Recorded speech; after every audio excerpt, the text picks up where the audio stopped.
As I am about to abandon everything and fly to another country, my girlfriend, who is faking amnesia, still warns me coldly, "Pack your things and move out of my house as soon as possible. My boyfriend is moving in any day now. He'll be jealous if he sees you here." I do not even look up. I just reply flatly, "Okay." She has no doubt at all and keeps performing.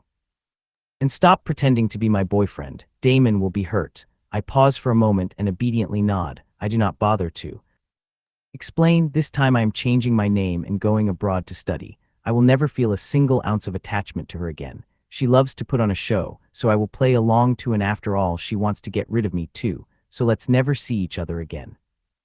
By the time I finish the name change paperwork, the sky has grown dark. I hail a cab and pull out my phone to search for flights. The name change application has been submitted, but it still needs a month for review, so I book a ticket to Melbourne for the 1st of next month and then reply to the study agency accepting the offer. That night I sleep more soundly than I have in the past month. The next morning I get up, eat breakfast, and clear out everything related to Serena. The gift she gave me, the couple outfits we bought together, the love letters from our school days, all of it goes into the trash. As I am busy with this, a globally limited edition sports car suddenly stops by the curb. I turn around at the sound and see Serena. She steps out of the car arm in arm with a man swaggering. Even after seeing me, she shows no reaction. The reason she has no shame at all is that she is certain I will forgive everything she does during her so-called amnesia. From the very beginning, Serena refused to acknowledge me as her boyfriend and even had people throw all my belongings out of the villa. I thought I was going to end up on the streets until the owner of the house next door suddenly contacted me saying he was going abroad and would rent the place to me at the lowest price. At the time, I thought I had gotten lucky. Now I see it was just another play she staged, so she used this trick to keep me close. Looking back at the month I was deceived, I just find it laughable. I do not care what scene she wants to perform today. I turn and dump the last box into the trash. Serena, walking past, glances at it, sees what I have thrown away, and her face turns cold. "Why are you throwing all this away?" I glance at her, my tone flat. "Aren't you supposed to have amnesia? Then how do you remember any of this?" Only then does Serena realize she has slipped up. She quickly adjusts her expression and pretends not to care. "I was just asking. How could I possibly remember? The past is the past and now is now. The only one I love now is Damon. After all, when I had the accident, he was the only one who took care of me." Accident? Even her amnesia is fake. What accident? I lift the corner of my mouth slightly and glance at the man holding her. His flirty eyes are full of smug pride, a new face I have never seen before. He must be the most satisfying bedmate Serena has had during this time, which is why she brings him home so openly. I do not want to waste any more words on her. I just give a small grunt and turn back into the house. Watching me walk away without looking back, Serena's eyelid twitches. She brought a man home. Shouldn't I be making a jealous scene? Why am I so calm? Serena senses something is off, but she does not chase after me to explain. She just watches as I disappear behind the door. The doorbell suddenly rings. I put down the bag in my hand and get up to answer. It is the man Serena just brought home. He raises his hand and waves. The smile on his face does not reach his eyes. "Hi, I'm Damon. I'll be staying at my girlfriend's place for a while. Since we're neighbors now, mind if we exchange contacts?" "No need," I refuse without a second thought and turn to leave. Damon snatches the phone from my hand quickly, opens the app and adds himself as a contact. Seeing my face darken, he hands the phone back with a grin, his tone playful. "Let's just be friends. We'll be seeing a lot of each other. Oh, by the way, do you have any raincoats at home? The ones I bought today are all used up. Mind lending me a few?" A flash of paleness crosses my face. The hand taking back the phone trembles slightly.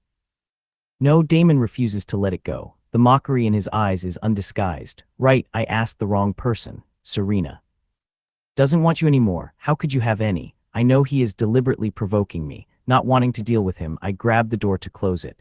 Damon grips the handle, takes the chance to drop to the ground, and his eyes redden instantly. "Please, I know you don't want to see me, but I just came to borrow some seasonings. I wanted to cook dinner for Serena. If you don't want to lend them, fine. Why do you have to hit me?" Watching Damon suddenly pull this stunt, my heart jolts. Before I can react, Serena rushes up the steps from out of nowhere and pulls him aside. She looks at me coldly, her voice carrying veiled anger. "Damon never wronged you. Why are you being so unreasonable? He is my boyfriend now. Please show him some courtesy." After saying this, she does not even glance at my expression and walks off, supporting him as she goes. Every word she says rings in my ears, making my fists clench involuntarily. I stare as their figures disappear into the dusk. Then, with no expression, I lift my hand and slam the door shut with a loud bang. In the early morning hours, the phone on my nightstand starts to vibrate. Half awake, I instinctively press the answer button. The next second, the screen shows shaky footage of obscene images. I am wide awake now. Realizing what the person on the other end is doing, my whole body freezes like a statue. Finally, I can no longer bear it and press the end call button. My once sleepy eyes are now bloodshot. For the next few days, I shut myself indoors until the day of my good friend Marcus's wedding. Only then do I pull myself together and go out. At the hotel before the ceremony begins, I hand him the gift I had prepared. After exchanging some pleasantries, he grabs my hand. I sent Serena an invitation. She agreed to come. Go pick her up later and try to talk to her. Maybe she'll remember the proposal and her memory will come back. I stay silent for a moment, then shake my head. Watching the smile fade from my face, Marcus's eyes flash with concern. What's wrong? Don't want to hold on anymore. I am about to answer when I see Serena arrive at the door with Damon. Marcus follows my gaze, sees the two of them with arms around each other, and his face turns red with anger. He charges over to confront them. I quickly pull him back, my voice full of exhaustion. Forget it. In a few days this will all be over. Marcus does not understand what I mean. Just as he is about to press me, the best man comes over. The ceremony is about to start. After much persuading, I finally get him onto the stage. Listening to the wedding march echo through the hall, I take a deep breath and return to my seat. The guests are already seated. Only the seat next to Serena is empty. After a moment of hesitation, I go over and sit down. During the ceremony, Damon clings to Serena the whole time, asking her to serve him food. She responds to every word, pours him wine, and is endlessly attentive. Even when he feeds her dessert he has already bitten into, she eats it without hesitation. Watching the two of them so intimate, I look toward the stage. I cannot eat. I do not touch my chopsticks. Marcus's mother, sitting beside me, puts some food on my plate and tells me to eat more. Not wanting to refuse her kindness, I pick up a dumpling. Serena, seeing this, reaches over and takes the dumpling away. Are you trying to die? This one has seafood filling. You're allergic, you can't eat it. Watching the dumpling roll across the floor, I lift my head and stare at her deeply.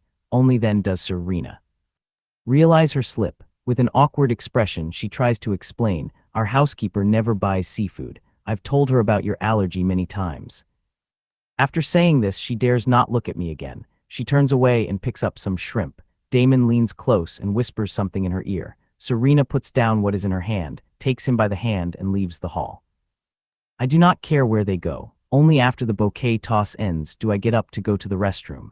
As I reach the door, I hear suggestive sounds from inside. I stop in my tracks and hold my breath. After a few minutes of silence, a soft male voice comes from the innermost stall. Why so tight, coming to a wedding dress like this? You don't like it? After a muffled groan, a soft laugh follows. Of course I like it. I lift my head, stare at the sign above me, and dig my fingernail deep into my palm. The hallway echoes with constant footsteps, and the restroom falls quiet again. I take one last glance at the closed stall, then turn and leave. After the wedding ends, I say goodbye to Marcus and head downstairs. The moment I step out of the elevator, I see that very familiar sports car parked by the road. I pretend not to see it and try to flag down a taxi when Damon appears out of nowhere and grabs my hand. Serena had to leave early for work and left the car with me. We live close by. Let me give you a ride. I refuse without thinking, but Damon ignores me, shoves me into the passenger seat, locks the doors, and steps on the gas. He drives fast. I can only fasten my seatbelt. Along the way, Damon uses small talk as an excuse to brag, both openly and slyly. You knew all along that Serena was faking her amnesia, didn't you? Why don't you dare call her out? My eyes freeze for a second. My face stays cold. None of your business. How is it none of my business? I want to stand beside Serena openly and become her fiancé. She may not have that in mind right now, but you know how much she loves my body. Sooner or later she'll fall for me. You believe it. I do not bother responding. I turn to look out the window. Seeing that I will not take the bait, Damon grows frustrated and throws out a few more taunts. I simply close my eyes and pretend he is not there. My indifference enrages Damon. He stares at the intersection ahead, grits his teeth, and yanks the wheel hard, crashing the car. The violent impact throws me forward uncontrollably. The moment I open my eyes, shards of glass fly toward my face. I instinctively raise my arms to shield myself. Crimson blood drips down my arm. I slam into the side door. A sharp pain shoots through my head. Everything goes black. I lose consciousness. I do not know how much time has passed when noisy voices ring near my ears. Both patients need immediate hand surgery, but only one surgeon is available right now. The one who doesn't get treated in time may end up with permanent disability. Miss Serena, who do you want us to save? Hearing this, I force myself awake. I push two sentences out of my throat. Serena, I still play piano. My hands cannot have any problems. The next second, the warm hand that had been holding my left suddenly lets go upon hearing my voice. As I open my eyes just in time, I catch the flicker of panic across Serena's face. She places her hand on Damon's shoulder and says softly, "Save Damon first." I do not know how long I have been falling through darkness when I finally regain some awareness. The anesthesia must still be working. I cannot open my eyes. Yet I can only hear sounds around me. Two people are talking. The voices are very familiar. "Serena, you've made things so big. How are you going to clean this up later? Ethan's hands matter more to him than his own life, but you saved Damon first. Are you trying to kill him?" How could I possibly want to kill Ethan? He just happened to wake up. If I had agreed to save him first, the fake amnesia would have been exposed. There are still about 20 days left. I just want to play a little longer. I won't let anything happen to him. Nothing happened. Didn't you hear the doctor? One more minute and Ethan's hand would be ruined for good. If he wakes up and finds out the truth, you and he are over for good. The person holding my hand seems to grow nervous at this. Her palm starts to sweat. A few minutes later, she presses a kiss to my forehead, her voice full of certainty. "He won't find out. I've already arranged everything. In 23 more days, the doctor will announce that my memory has come back and everything will be just like before." After a long sigh, one person leaves the room. The other stays by my bedside whispering, "Ethan, our wedding is coming soon. I've already ordered the rings. The day I recover my memory, you'll see them. After we get our marriage certificate, I'll take you to see the Northern Lights. All right, do you remember the wish you made on the shooting star 3 years ago when you said you wanted to be with me forever? I was so happy. I want to grow old with you too." The anesthesia slowly wears off. I remember who this rambling person is. It is my fiancée, Serena. She seems to care about me deeply. Every half hour she calls in the doctor to check on me. She gently feeds me water, tucks the blanket around me, and stays by my side without moving until I am fully awake. Then all the tenderness she showered on me retreats like the tide. Watching her slip out of the room, a flash of irony crosses my eyes. I pick up my phone and check the time. Only then do I learn I have been unconscious for 3 days. The only messages in my inbox are still ads and bill notifications. I close my eyes and silently pray that the name change paperwork will be finalized soon. For a long time after that, Serena does not appear, but Damon sends me dozens of messages every day, full of taunts and photos flaunting their relationship. I do not open a single one. I set the chat to mute. A few days later, I check out of the hospital. Just as I reach the hospital entrance, I run into a college senior who once pursued me back in school. We exchange a few pleasantries. I'm enjoying the conversation when Serena appears out of nowhere and yanks me away. Her face is dark enough. She glares at me, her eyes shadowed, her voice dripping with jealousy. "Who said you could get so close to her?" I pull my hand free, glance at her, my voice mocking. "Aren't you supposed to have amnesia? Didn't you refuse to acknowledge me as your boyfriend? Who I talk to is none of your business." After saying this, I do not wait for her reaction. I hail a cab and leave. Speechless, Serena can only watch me go. After resting for a while, I slowly recover. In my free time, I roughly estimate my expenses for going abroad and find the total is quite large. A former client refers a big job to me. With nothing else to do, I take it. Only when I arrive at the venue do I realize it is a birthday party. When I see Serena arrive arm in arm with Damon, I freeze. A bad feeling rises in my chest, but I have already taken the deposit, so I push down the strange feeling and take out my camera. Seeing me, Damon immediately straightens his tie and walks over with a wide grin. "Sorry to trouble you. Try to shoot from a low angle and lower the brightness a bit. When I go up on stage later, zoom in." Following his long list of demands, I take hundreds of photos, but Damon is still not satisfied. He insists I reshoot. Patiently, I do 3 or 4 more versions. My injured wrist starts to ache again. Damon glances at the shots, his face filled with mockery. "What is this, big shot photographer? Looks like you're not as great as people say. Let's just use the first batch. At least a few of those are tolerable." The people around cover their mouths and snicker. I rub my numb knees from squatting and push myself up. Damon grows even more smug. He walks over to Serena, then turns and waves at me, his tone commanding.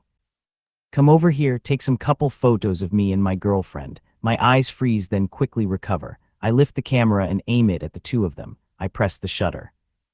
Damon strikes pose after pose and finally bends down to kiss Serena. The whole room erupts in screams. Everyone is shipping them. Hearing the cheers, Serena's body stiffens for a second. She lets go of Damon's waist and looks at me nervously, but I show no reaction.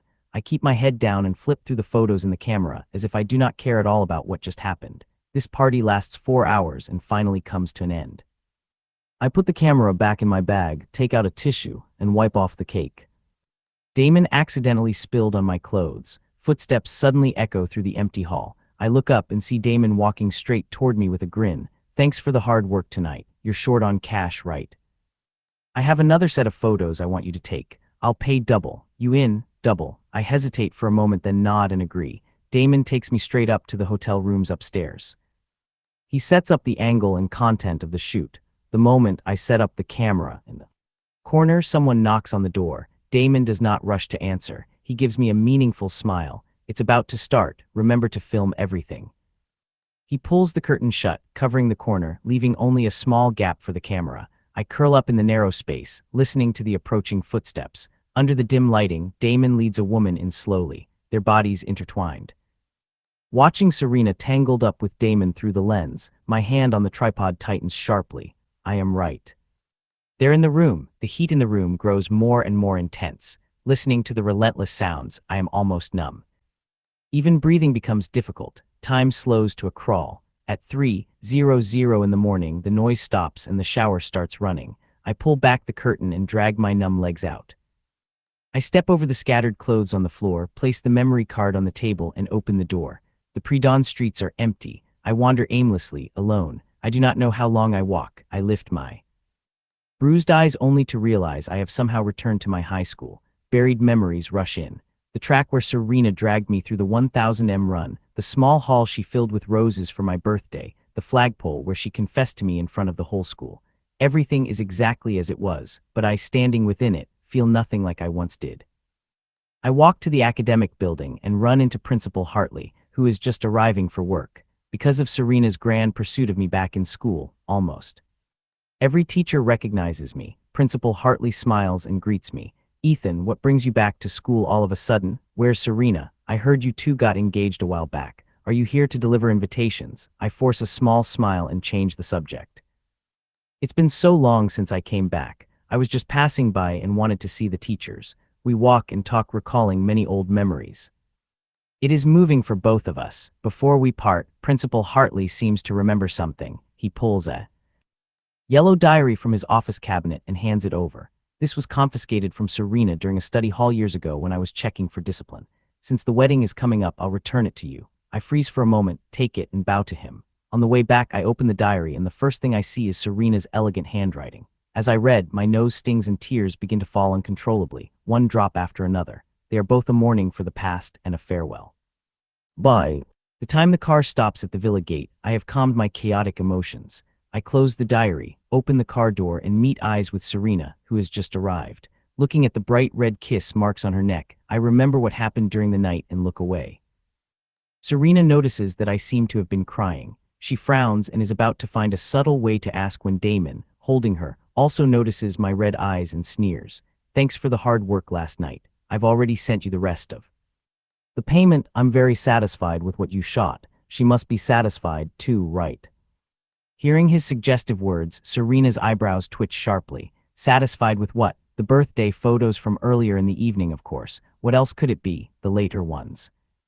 Watching his loose lips, Serena's heart skips a beat. She quickly covers his mouth. I ignore them both. I turn and walk toward the house. Passing the trash can, I casually toss the diary in. Those years of youth filled with love and sincerity are now buried for good. Before leaving, I message the landlord and tell him I will not renew the lease. He keeps pressing for the reason. I make up a casual excuse. He says he can give me a few extra days and let me stay until the middle of next month.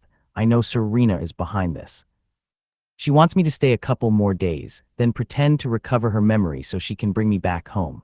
I do not expose her plan and simply agree. 3 days before my departure, I receive a call from an unknown number. Sir, hello, I'm the manager of the hotel, the same place where you held your engagement party. here's the situation. Your fiancée booked our main hall earlier and said she wanted to hold a wedding banquet here the day after tomorrow, but we haven't been able to reach her recently, and there are some details we need to confirm. Could you come over to discuss them? I am about to refuse, but when I hear the words the day after tomorrow, my eyelashes flutter slightly. January 18th is the day Serena plans to recover her memory. It is also the day I am leaving. I agree and take a cab over. The moment I walk into the hall and see the decorations, I fall completely silent.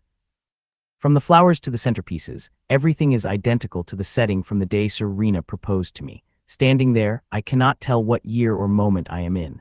The manager who came in with me is about to start explaining when he receives a phone call and steps away. I walk up to the second floor alone, look down, and cannot help but remember the scene of Serena holding flowers, embracing me, and vowing to love me forever.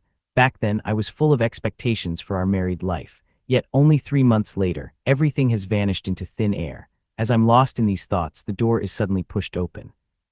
Serena, in a long dress, walks in holding a bouquet with Damon following behind. Seeing the dreamlike scene before him, he gasps, a flash of anticipation in his eyes. Serena, what did you bring me here for? Serena snaps her fingers, her face glowing with smug pride. This is where I held my engagement party with Ethan. The day after tomorrow, I'm having my friends bring him here. Then I can pretend the scene triggers something and naturally recover my memory. I brought you here today for a rehearsal. You'll play Ethan. Let's see if there are any flaws. She pushes Damon to the center of the stage and begins to perform. A massive pillar hides me completely.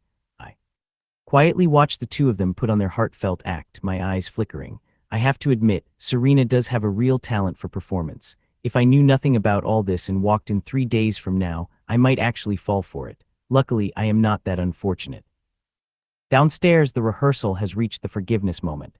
Damon bends down and kisses Serena. The originally tender atmosphere starts to twist from this moment on. 2 minutes later, Damon holds Serena and says softly, if you're not happy after going back to him, you can contact me anytime. Hearing this, a flash of contempt crosses Serena's eyes. Her voice carries unusual certainty. There won't be a next time. In 3 days, this will all be over. I'll belong to Ethan and Ethan alone. Is that so?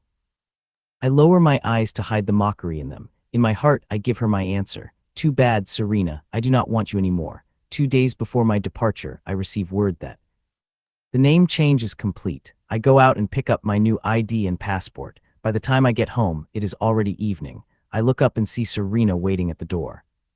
She seems to have been waiting for me. Seeing me, her eyes flicker uncertainly, her voice hesitant. Where have you been? I open the door with my key, my tone calm. Did you need something? Serena tucks her hands into her pockets and pretends nothing is wrong. Nothing. The forecast just said there'll be a heavy storm tomorrow, so don't go out if you don't have to. She's clearly afraid of not finding me tomorrow, and she came up with such a clumsy excuse.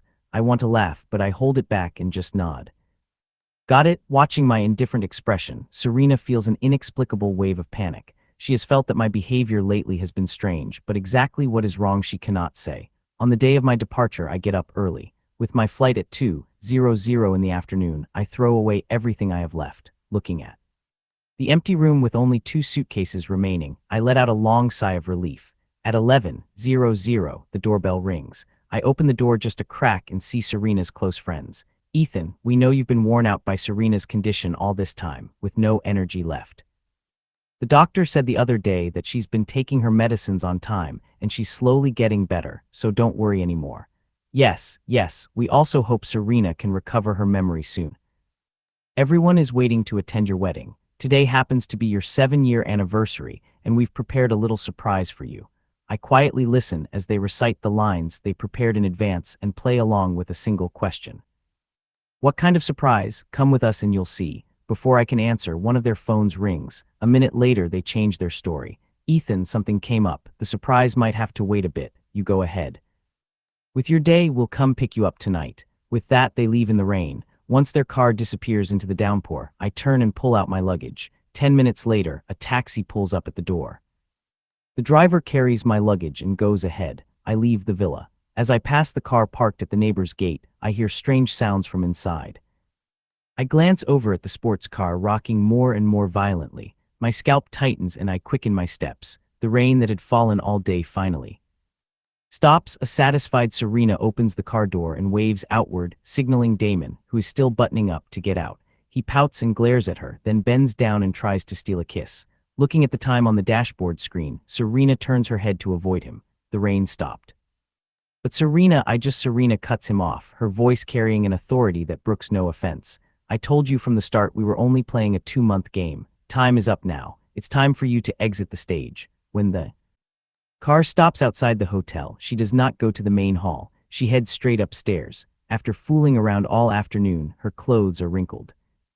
She needs to clean up. Before stepping into the bathroom, she calls her friends and gives them a few instructions. The girls on the other end giggle in unison. Serena, don't worry. Ethan agreed this morning to come. We're already on our way to pick him up. Yeah, you should focus on how you're going to perform later. It won't be easy. She has been performing for 2 months. There hasn't been a single slip. What are you scared of? Ethan is head over heels for Serena. He won't suspect a thing. Serena cannot be bothered to listen to their banter.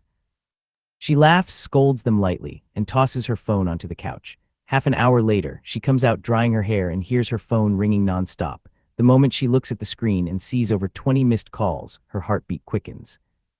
Forcing down the panic, she presses the answer button. So many calls, what's going on? Serena, we knocked on the villa door for over 10 minutes, but Ethan didn't come out. He's not replying to messages and his phone is turned off. What do? We can't reach him. Serena's brow is knitted tightly. Her good mood is ruined. He's probably asleep. Go to my house, get the spare key from my dad, and go inside to check. The girls agree. Serena presses her temples, changes into fresh clothes, and runs through tonight's plan in her head. Once ready, she grabs her things and heads downstairs. The hotel manager sees her and rushes over with eager attentiveness. Miss Serena, please take a look at the setup. If there's anything you're not happy with, we'll adjust it immediately. Serena gives the room a quick scan and nods satisfied. It's good. With her approval, the manager smiles even more obsequiously. Miss Serena, as long as you're pleased. Actually, the fact that we could replicate everything exactly is thanks to your fiancé. There were a few centerpieces I couldn't remember the exact positions of, so I had him come in to confirm them. Fiancé. At those words, the expression on Serena's face freezes instantly. She stares hard at the man in front of her, her voice laced with anger. Who told you to contact him? This was supposed to be his surprise.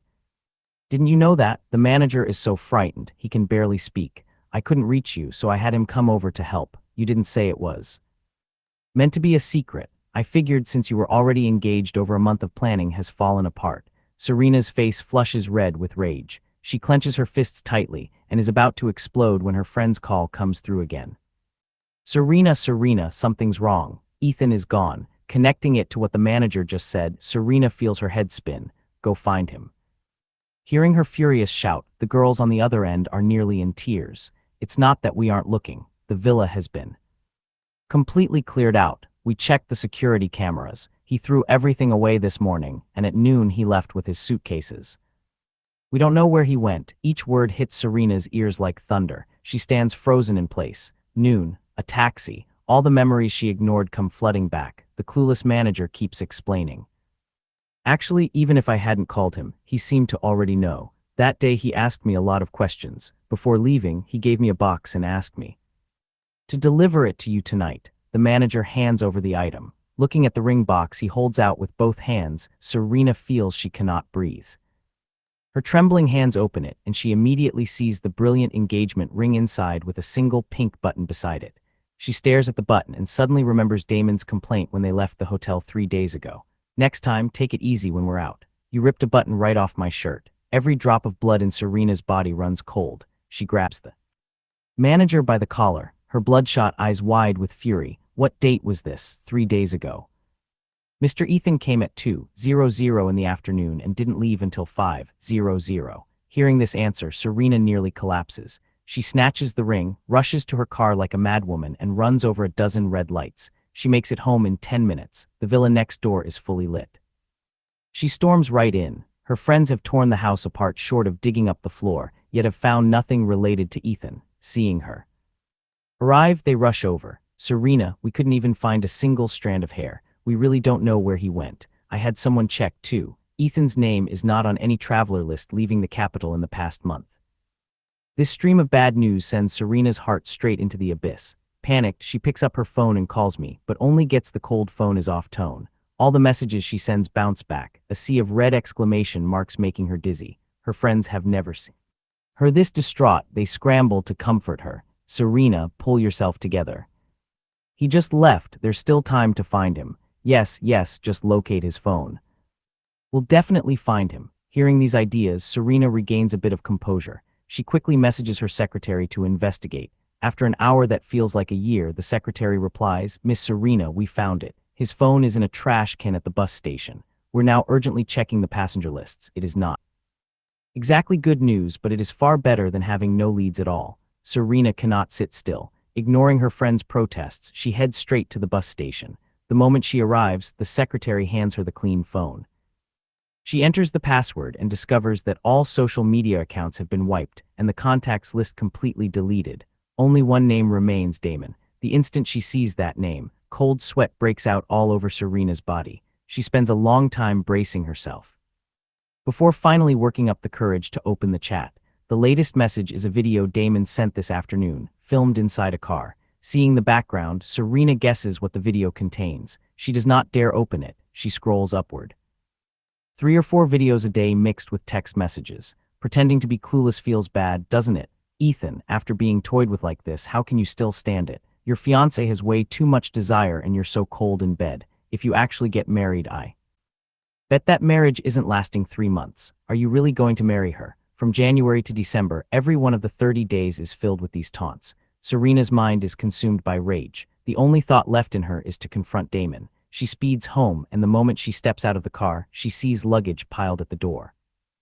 Damon is directing servants to move things. Seeing her return, he immediately presses up against her.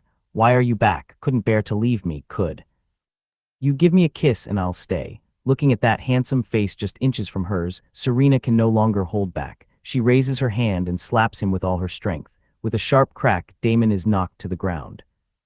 His pale cheek turns crimson and swells. He looks up in disbelief. "Serena, why did you?" Serena is too furious to speak. She throws the phone at him, her eyes glinting with cold fury. The moment Damon picks up the phone and sees the screen, every hair on his body stands on end. He cannot help but shiver. In an instant, 1,000 thoughts race through his mind. He scrambles to explain. "Serena, I can explain. Actually, Ethan added me first. He already knew about your fake amnesia. I just loved you too much, which is why I made this mistake." For Serena right now, these words are nothing but fuel on the fire. She loses control of her emotions, orders her bodyguards to drag him up, and seizes his throat with a death grip. The crushing suffocation makes Damon struggle desperately. His face turns from red to purple. Just as he believes he is about to be choked to death, her friends arrive late and see the scene. Their faces go white in fright and they rush forward to save him. "Serena, calm down. The most urgent thing right now is finding Ethan. Yes, he's in our hands. We can settle the score later." Hearing this, Serena finally stops. She gives the man slumped on the floor one last glance, her voice chillingly cold. "Send him to Madame Vera. Watch him closely." At that name, Damon, semi-conscious, snaps awake. He crawls to Serena's side and grabs her legs, his voice full of pleading. "Serena, no. Serena, I was with you for 2 months. Spare me this once. Just let me leave and I swear I'll never bother you again. Please, I'm begging you." Serena shows no expression. Her friends dare not say a word. They drag him into a car. Damon cannot break free. He can only watch the house grow smaller in the rearview mirror. His desperate wails echo through the car. The girls' faces turn cold. If you just behaved, kept out of trouble, taken the money and left, you'd be set for life. But no, you didn't know your place and went and provoked Ethan. You deserve what's coming. Learn from this, be obedient at Madame Vera's, and you might just keep your life. Otherwise, with the methods of her people, you can expect plenty of suffering. The plane lands in Melbourne in the early morning. I rest one night at the booked hotel, then take my luggage to the apartment I arranged in advance. Over the next few days, I buy lots of daily necessities. The empty room slowly fills up. As I sort things out, I keep in touch with my future roommate, who arrives a few days later. Slowly, I adapt to local life. Thanks to my cooking skills, I easily blend into the international student circle and become friends with 2 guys next door. They take me out to explore the city, introduce me to nearby restaurants and local attractions. After a few days together, my photography skills win recognition from my new friends and I even join the local photography community. On my 10th day in Melbourne, I complete my first photography job. I look at the $300 freshly deposited in my account and feel content. The next morning, my new roommate Leo arrives too. We quickly become close friends. Days pass. School is about to start. The day before classes begin, I cook a full meal myself and invite the friends I have made over for dinner. After a month together, everyone has grown much closer. After a few drinks, we huddle together and start gossiping. I do not know who started it, but everyone begins ranting about their exes. Leo laughs and casually asks, "Everyone's had their turn. Ethan, do you have any secrets to share with us?" The smile on my face freezes. When the others were sharing, a few mentioned their exes cheating on them. I treated it like a joke when listening, but when the topic actually turns to me, I find it hard to say the words. After all this time thinking of the name Serena, I no longer feel any sadness, but in front of a group of guys 2 or 3 years younger than me, fresh out of school and naive about the world, I do not know how to speak. After all, 10 years together, a 7-year relationship, just a month or two away from marriage when the first love cheats. It sounds too tragic. I do not want to see pity or sympathy on their faces. The 10-second silence makes Leo sense something unusual. He steers the topic away to spare me the awkwardness. After we have eaten and drunk our fill and the gathering ends, Leo even comes up to apologize. "Ethan, I didn't mean it earlier, I'm sorry. I know it was not intentional." I just smile and wave it off. Back in my bedroom, I open my phone and log into the new account I registered a month ago. Several friends have been sending me messages nonstop. I reply to each one, thanking everyone for their concern. Marcus replies instantly, "Ethan, you went abroad and vanished off the face of the earth. You had me worried sick." Just looking at the screen, I can imagine the tone he is using right now. I let out a soft sigh and quickly apologize, letting him know I'm safe. The two of us catch up on each other's recent lives until I drift off mid-conversation. When I wake up the next day, I see 99 messages from Marcus. My eyes widen. Going through them one by one, I realize most of them are about Serena.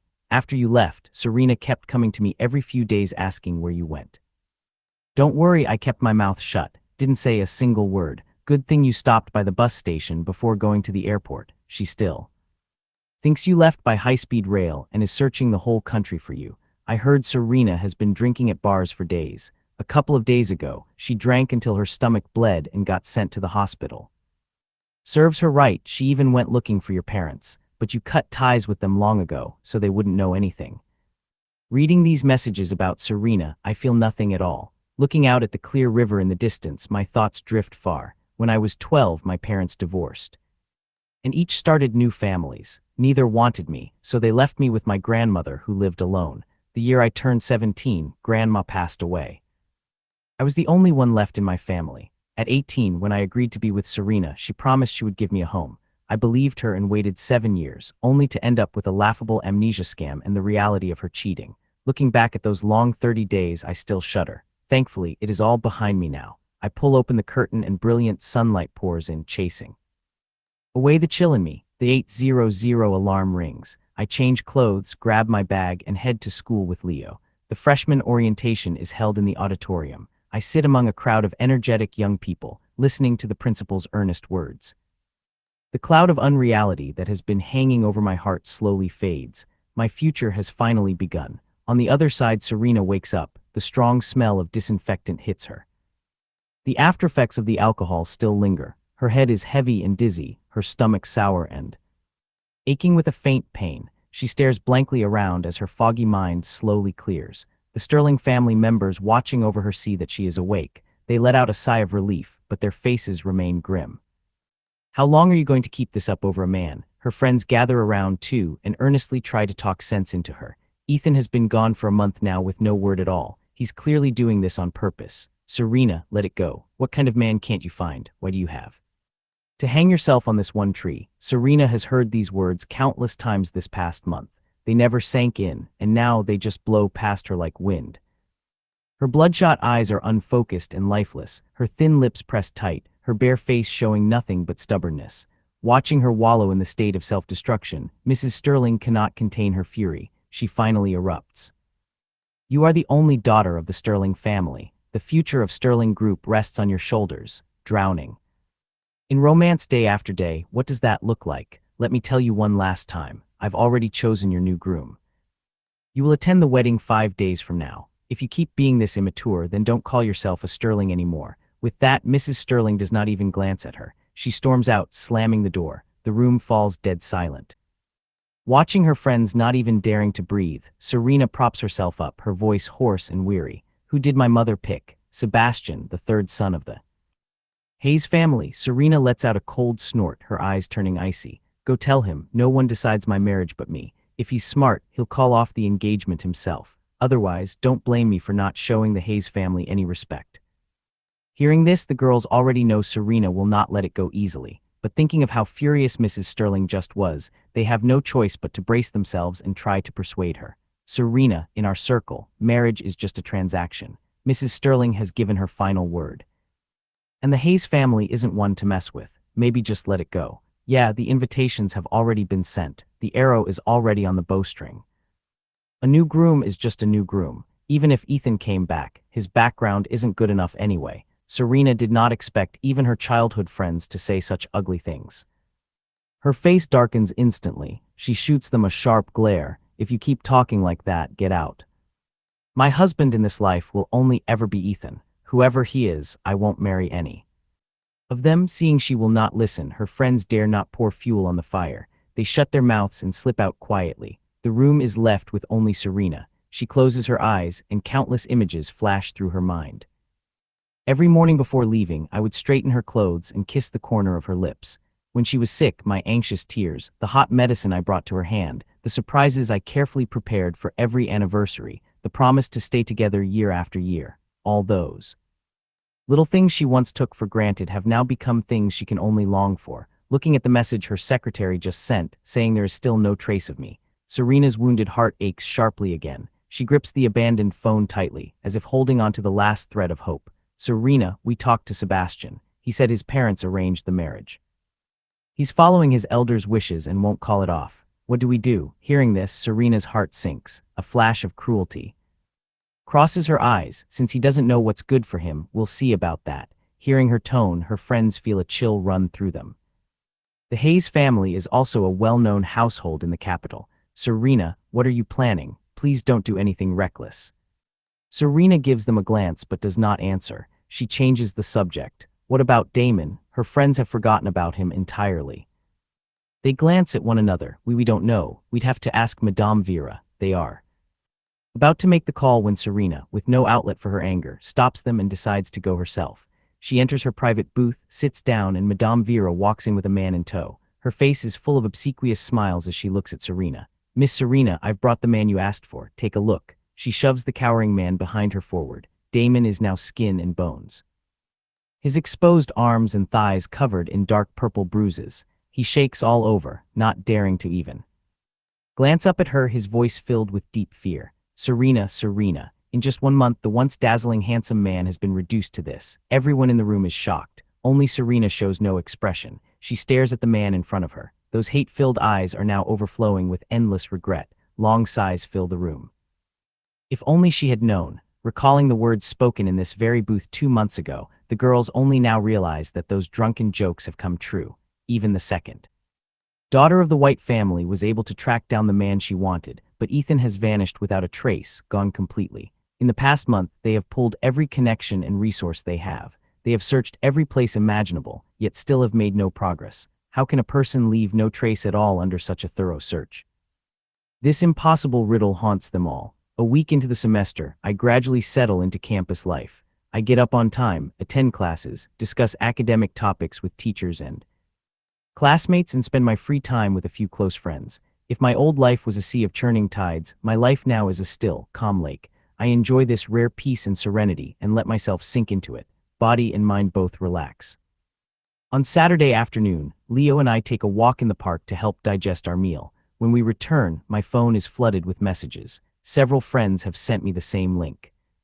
The moment I open it, I see the names Serena and Ethan. After watching the entire clip from the wedding, I am momentarily speechless. I can only send back a few ellipses. Marcus follows up immediately with a long string of curses. Disgusting. A cheating woman like Serena is somehow being painted as a romantic heroine. Who is she trying to fool? If I weren't afraid of exposing where you are, I'd absolutely go and tear off her mask and show everyone just how two-faced she is. And she's saying she'd never marry anyone but you. What a joke, did she forget how she fake amnesia and kicked you out of her house? She's definitely going to come looking for you. She'd better stay far away. Getting tangled up with her is pure bad luck. Reading these rants, I finally remember why I felt earlier that I had forgotten something. Today was supposed to be the wedding I escaped from. Thinking of this, I cannot help but laugh out loud. Leo, sitting beside me, leans over to see what is going on. Ethan, what's so funny? I wave my hand. Nothing, just my friend ranting about those trending topics. The bride who crashed her own wedding, right? Leo vaguely recalls something and casually mentions it. He opens the website, refreshes, and a new push notification appears. The man Serena confessed to has been identified. He opens the full image about to show it to me, but the moment his eyes land on the youthful ID photo, he freezes. He stares at the photo for a long time, then shifts his gaze to my face. Sensing his stare, I look up at him. What's wrong? After a moment of hesitation, Leo decides to be direct. Ethan, the media dug up the photo of the guy that bride was talking about. He looks a lot like you. Do you know him? The expression on my face freezes. Now I understand why Serena made such a huge scene. She did it to find out where I am. A strange feeling rises in me. I lower my eyes to look at the screen Leo hands me. My brows furrow. It's me, my high school ID photo. I don't know who leaked it. It's been 7 or 8 years and I've grown a bit, but anyone with sharp eyes can tell it's me. The room falls quiet for a moment. After thinking it over, I decide to come clean. Yeah, it's me. Serena is my ex. After we broke up, I changed my name and came abroad. Hearing this kind of gossip out of nowhere, Leo's eyes go wide with shock. What? But if you broke up, why is she pulling something like this? Isn't that disrupting your life? I nod slightly, a little helpless. It does cause some trouble, but I'm already abroad. It should be fine. Leo's expression turns serious. Looks like she made a huge scene on purpose just to find you so she could keep pestering you. This story is blowing up. People at school might recognize you. What do we do? That is exactly what worries me most. But seeing Leo genuinely concerned for me, I force a small smile. It's fine, she doesn't know I changed my name. She shouldn't know I'm abroad either. Worst case, I'll just wear a mask outside for a few days. Cover up tightly. That's all I can do. Leo nods quietly, a little glum, and digs out his own hat. Wear this when you go out. It can hide your face and block the sun too. I take it. Wanting to lighten the mood, I joke with him. She's just an ex. No need to be so tense. Serena went off the rails at such an important event. Anyone can tell she's not exactly stable. Lately, I've been seeing so many news stories of obsessive exes seeking revenge. Ethan, I'm really worried she might come after you. Hearing such genuine concern from a younger friend I have known for barely a month, my heart softens. I pat his shoulder. I was with her for 7 years. She did many things that wronged me, but she shouldn't go that far. Don't worry. Even though I say this with a smile, I still feel uneasy inside. Leo does not know how to comfort me. After racking his brain, all he can manage is a few words. It'll pass, Ethan. You've already pulled yourself out of the mud. Just keep looking forward. Looking at his steady eyes, the anxiety in my heart slowly fades away. Yes, those unbearable 30 days are already over. What else is there to worry about? The day after the wedding fiasco, the Sterling family announces that all of Serena's duties at Sterling Group are suspended. The Hayes family also announces that all 3 of their joint projects with Sterling Group are terminated. On the 50th day after I vanished, Serena still has not received any clue about my whereabouts. Online gossip about her spreads wildly, but it all centers on the drama of her past. No one has dug up my location. Her once unwavering determination to find me has been worn down by time. She is more and more afraid to return to that empty villa and no longer wants to open the messages from her secretary. Now, just hearing the name Ethan makes her snap. The Sterling family has frozen all her cards. She cannot spend recklessly to soothe her panicked heart like she used to. Her friends have lost faith too and urge her to let go and reconcile with her family. In 24 years of life, this is the first time Serena has suffered such a blow. She drinks all day, smashes things when drunk, sobs my name until her voice breaks and endlessly repents, but alcohol can only numb her mind temporarily. When she wakes up, what she faces again is the bleak and gray reality. Day after day of torment leaves her looking nothing like the proud, radiant woman she once was. On Lunar New Year's Eve, Serena drinks alone at a bar. She rejects several calls from her father and finally just turns off her phone. By the early hours of the morning, she stumbles home drunk and thinks of me again. Every Lunar Year's Eve in the past, after eating the family reunion dinner, she would come to the villa to be with me. I would cook a delicious table of food and we would welcome the new year together. The two of us would curl up on the couch, watch the fireworks fill the sky outside, and make wishes that we would stay together year after year. Now the fireworks bloom again, but all that is by her side is a floor full of empty bottles. Through the window, Serena gazes at the lively scene outside, an endless loneliness settling over her. When the clock strikes midnight, she turns on her phone and sends me a New Year's greeting. With a soft ding, the phone on the table chimes. She picks up my old phone, taps on the little red notification, and sends one back to herself. Happy New Year. Seeing this familiar profile picture's greeting, the pain in Serena's heart finally finds a small bit of relief. Now she can only rely on the self-staged greeting to comfort herself, just at her most tormented moment. Someone suddenly brings news of me. A friend studying in Melbourne mentions over drinks that she saw someone at her school who looks a lot like Ethan. This piece of news jolts Serena back to life. She immediately books a ticket to Melbourne and gets up to leave, but her friends pull her back and douse her with cold reality. Serena, now that you found him, he can't run away. The most urgent thing right now is Damon. If you don't deal with him, how can Ethan ever forgive you? The words hit her like a wake-up call. Serena's heart, which had just begun to ease, tightens again. She pushes down the rush of joy and forces herself to calm down. Her friends offer suggestions, but none of them are workable. In the end, she decides to handle it herself. Serena heads straight to the hospital, ready to deal with Damon for good. 30 minutes later, she looks at the dying Damon, sends the bodyguards out, and prepares to let him die in agony. Serena stands up, calmly wiping the blood off her left hand as if the bloody scene around her has nothing to do with her. Once clean, Serena glances at her watch and lifts her leg to leave. The moment she takes a step, a tearing pain shoots through her calf. She drops to her knees, her face twisted in pain. She glances sideways and sees that the dying Damon has completely snapped. He yanks out the fruit knife buried in her body. Blood sprays out, painting his gaunt face crimson. The thick smell of blood in the air sharpens his senses. All he can see is the woman who destroyed his life beyond recognition. This is his last and only chance for revenge. Damon is unnervingly clear-minded. He raises the knife high, and with one desperate scream after another, what starts as sharp howls slowly turns hoarse, then into whimpers, and finally only the strained sobs caught in her throat. Serena's pupils slowly dilate. Her clenched fists go limp without thought. Damon also exhausts the last of his strength. The weapon in his hand falls to the floor with a clang. The blood from both their bodies mingle, spreading across the smooth floor like a dark red river. The second hand on the wall still ticks on. Serena's consciousness slowly blurs. The unbearable pain begins to fade. She feels as if she has fallen into clouds. The scene before her grows mottled, leaving only flickering black and white images. Memories of the past play in her mind like a flashing reel, from her carefree childhood to the days of first love as a young girl to the dull moments of the present, one by one. The black and white images flash by. Only one person appears in color, me at 16 in a white tuxedo quietly playing the piano. Me at 18 standing by her hospital bed sobbing uncontrollably, gripping her hand tightly. Me at 23 accepting that bouquet of bright red roses with tears in my eyes, promising to become her husband. Me at 24 walking into the pouring rain under an umbrella, my face no longer visible, watching that figure fade into the distance. The tight string inside Serena snaps with a sharp sound. She feels something being pulled out of her body. She is slowly unwilling to let it go, yet powerless to stop it.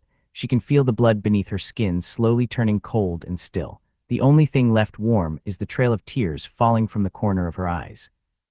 It is the first time I celebrate the new year in the height of summer. Leo and I are both delighted. Mr. and Mrs. Lawson have brought many things from back home. The two of them are in the living room hanging spring couplets and paper cuttings. The house is full of festive joy. After so many years, I finally feel the atmosphere of the new year again. Ever since Grandma passed away, I have spent every lunar New Year's Eve alone. Serena would come to keep me company, but always before 8:00 in the evening, I would be home alone. I could feel a loneliness made all the more intense by the festivities outside.